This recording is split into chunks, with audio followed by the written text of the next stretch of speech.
में ऐसा कमाल किया कि जो लोग कह रहे थे कि मुसलमान अब एमआईएम को लकड़ी से भी नहीं छुएगा, चिमटे से भी नहीं छुएगा, उस एमआईएम ने कमाल कर दिया और सीमांचल में 5 सीटें जीतकर उसने सबको चौंका दिया। मेरे साथ आसिम वकार साहब मौजूद हैं इस कार्यक्रम में। वकार साहब, जब लोग कह रहे थे कि एमआईएम खत्म हो गई, मुसलमान अब उसको वोट नहीं देगा, उसी बीच एमआईएम फिर से 5 पहले जीते थे, 5 इस बार भी जीत के आए। तो क्या मुसलमानों ने सिर्फ सीमांचल में आपका साथ दिया, बाकी जगह नहीं दिया, या इनको खारिज करने के कारण? और दूसरा, एनडीए को इतना मैसिव मैंडेट, क्या आपने कभी सोचा था इसके कारण क्या हो सकते हैं? देखिए, सबसे पहली बात तो एआईएमआईएम को, असद ओवैसी साहब को वही लोग कंडेम कर रहे थे, वही लोग कह रहे थे कि एमआईएम मुसलमान अब नहीं छुएगा और मुसलमान दूर हो गया, जो लोग आरजेडी और कांग्रेस के साथ खड़े थे। आम आदमी नहीं बोल रहा था, कांग्रेस के और आरजेडी के वर्कर बोल रहे थे, या वो लोग बोल रहे थे जो असद ओवैसी साहब से, एमआईएम से नफरत करते थे। वोटर कोई नहीं बोल रहा था। जनता ने मैसेज दे दिया कि आप सब नफरत की राजनीति करते हैं, आप गलत मैसेज दे रहे थे, और जनता ने सही मैसेज दे दिया। दूसरी सबसे बड़ी बात, ये जो हार हुई है, मैं आपको एक छोटी सी बात बताना चाह रहा हूं, ये बड़बोलेपन की वजह से हुई है। आप जनता में मैसेज नहीं दे पाए। अगर तजुर्बेकार नेता होते तो पार्टी का मैसेज देते, उनकी जाति लड़ाई नहीं होती है। लेकिन ना तजुर्बेकार लोग जो हैं वो जाति लड़ाई लड़ने लगते हैं। पप्पू यादव पूरे चुनाव में एक बात कहते फिरे कि अगर आमौर से अख्तरुल ईमान जीत गए एआईएमआईएम के तो मैं राजनीति से इस्तीफा दे दूंगा, अगर कांग्रेस हार गई तो मैं राजनीति से इस्तीफा दे दूंगा। तो मैं आपके चैनल के जरिए से सबसे पहले तो उनसे कह रहा हूं कि आपका कांग्रेस का जो कैंडिडेट है जलील मस्तान, वो सिर्फ हारा नहीं है, वो तीसरे नंबर पर चला गया है। तो अब राजनीति तो छोड़िए, आपको संसद, आपके जो संसद का पद है उससे भी आपको इस्तीफा देना होगा। और अगर आप अपनी जबान के ठीक ठाक आदमी हैं तो दीजिए इस्तीफा। इसको ऐसे भी तो समझा जा सकता है कि आप अपने मिशन में कामयाब रहे, सीमांचल में 5 विधायक तो जिता लिए, लेकिन बाकी बिहार में आपने बड़े पैमाने पर वोट काट के महागठबंधन को डिरेल कर दिया। इसको इस तरह भी विश्लेषित किया जा सकता है। नहीं, बिल्कुल आप ये बात खूब कहिए, और मैं समझता हूं कि आप भी गठबंधन की तरफ से खड़े हैं, और आपको मुबारक हो गठबंधन की मतलब दोस्ती। देखिए, ये इल्जाम आप हम पर तब लगाते जब हम पिछली बार 5 सीट ना जीते होते। ये इल्जाम आप तब लगाते कि जब तेजस्वी ने हमको ऑफर किया होता और राहुल गांधी ने, और हम इनकी बात ना मानते।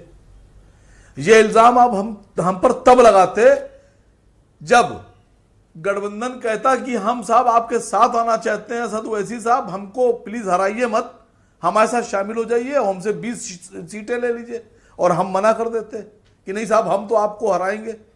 ये इल्जाम तब लगाते आप। अरे कह रहे हैं उनकी तरफ से खेलते हैं, बी टीम है, आप कैसे अपने यहाँ ले लें आपको? नहीं, मैं बोल तो रहा हूं, अब पछतावे का हो जब चुड़िया चुग गई खेत। अब D B C E F G H करते रहिए, पूरी ABCD पढ़ लिए Z तक, सारी टीमें खोजिए।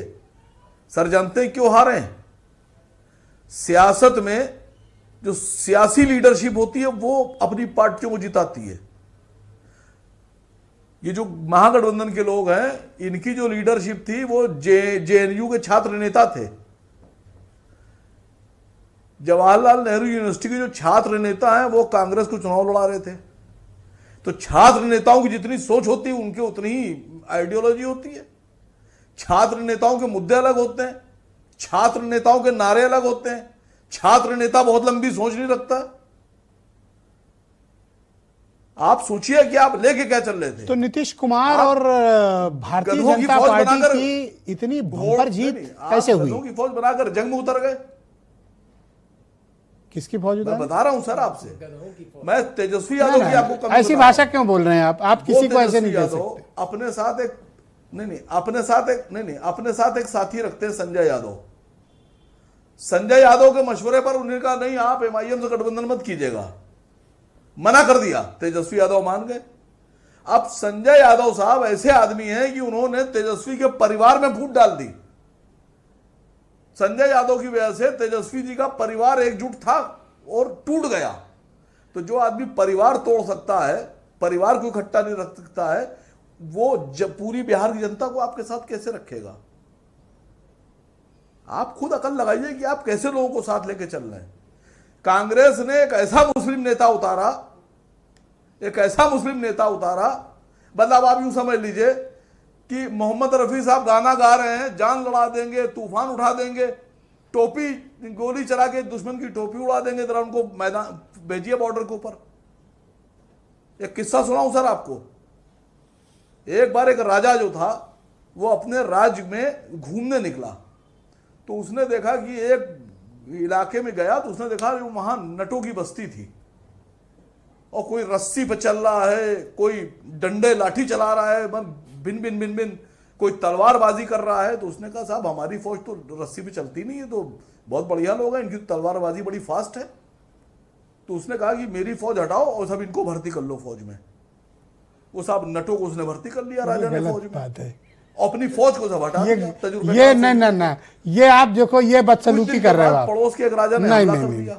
ये बदसलूकी कर रहे हो आप। सुनिए तो सर, अरे बात तो सुन लीजिए। ये बदसलूकी है, मेरी पूरी बात में टोक दीजिएगा। राजा साहब की फौज पे पड़ोस ने हमला कर दिया, पड़ोसी राजा ने। राजा साहब ने वही फौज आगे भेज दी। अब उन्होंने खूब कलाबाजियां दिखाई, ये रस्सी पे चलना, ये उछालना, ये करना, खूब कलाबाजियां दिखाई। आखिर में फौज भी भाग खड़ी हुई, राजा साहब मर गए। तो मसला ये है कि लड़ने वाली फौज तो आपने हटा दी, कलाबाजी दिखाने वाले लोग आपने रखे। जी शुक्रिया, हमारे साथ कृपया बने रहिएगा। मैं इस चर्चा को आगे बढ़ाता हूं। और एक पार्टी और है जिसने इस चुनाव में बड़ा चमत्कारिक प्रदर्शन किया। नहीं सर सुन लीजिए, एक लाइन सर, एक लाइन और बोल दूं। मनीष शुक्ला का टाइम काट के दे पाऊंगा आपको, अगर इस शर्त पे तैयार हो तो 10 सेकंड दे दो।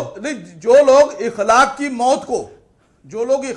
मौत को शायरी में बनाकर गाकर उससे पैसे कमाते हैं, जो लोग पहलू खान की शहादत को शायरी में गाना बनाकर उससे पैसे कमाते हैं, उनसे आप इलेक्शन लड़वा रहे हैं सर। असल में आपकी तकलीफ इमरान प्रतापगढ़ी है, जिन्होंने आपको बहुत दर्द दिया है। मैं आपके दर्द को समझ सकता हूं, एहसास कर सकता हूं आपकी तकलीफ को। इस बिहार के चुनाव में एक पार्टी है दर्द तो सर अब पता नहीं कहां कहां हो रहा है। अब जो देखिए हम लोग तो वही हैं, हमारी तो सब सीटें जीत गई जहां जहां प्रतापगढ़ी गए थे। आज तो आप बहुत ज्यादा एक्साइटेड हो। प्रतापगढ़ी ने सारी सीटें हरा दी। थोड़ी तसल्ली कर लो भाई। राहुल गांधी को, प्रियंका गांधी को इस पर रिव्यू करना पड़ेगा, एक बार फिर से आपसे पूछ के राहुल प्रियंका नहीं चलेंगे, आप अपना पार्टी देखो कि नेता चाहिए। Thank you. मेरे साथ चिराग पासवान की पार्टी के प्रदेश